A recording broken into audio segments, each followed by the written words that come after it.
First of all, Michael McKee, do we really know where this thing is going to hit within Florida and within the nearer Caribbean?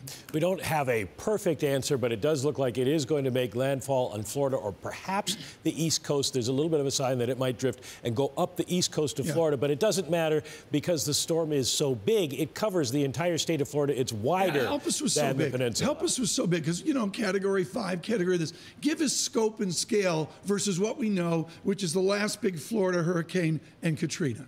Well, there have only been 3 Category 5 hurricanes to hit the United States. Camille in 1969, the Great Florida Hurricane of 1935 before they gave them names, and then Hurricane Andrew in 1992. And David probably will remember Hurricane Andrew. Category 5 hit Miami, basically almost wiped it off the map. 165,000 homes completely destroyed and a tremendous amount of damage. You were with Bogart and Bacall in the 35 hurricane. Were you in that hotel room? Yes, I remember it well.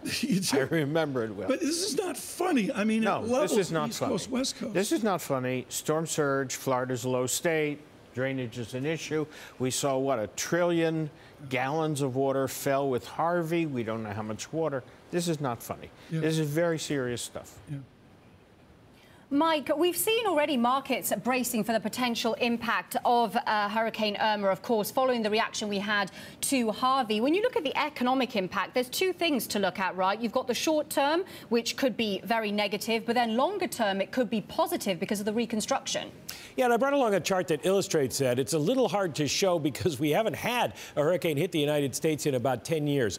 But if you look at the impact of hurricanes on GDP and you go back to Hurricane Katrina, that's the biggest, most damaging hurricane that we have had. It was $160 billion if you adjust it to today's figures. And you can see it barely shows up, and then there's immediate rebound there as people rebuild. It washes out of the data. Then a Superstorm Sandy, we were already in a downslide there, but immediately thereafter you see it pop back up. So the hurricane effect is usually washed out of the economy, the national economy, fairly shortly. Katrina, as I mentioned, the strongest storm. We're still waiting to see where Harvey slots in, but clearly it's going to be up there as either number 2 or perhaps even number 1.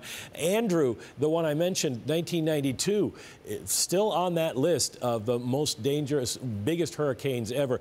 I might mention, you wanted some size and scope, Tom. 185 maximum sustained winds, miles an hour maximum sustained winds that Taylor was talking about. The scale doesn't go that high. If it did, this would be a Category 7.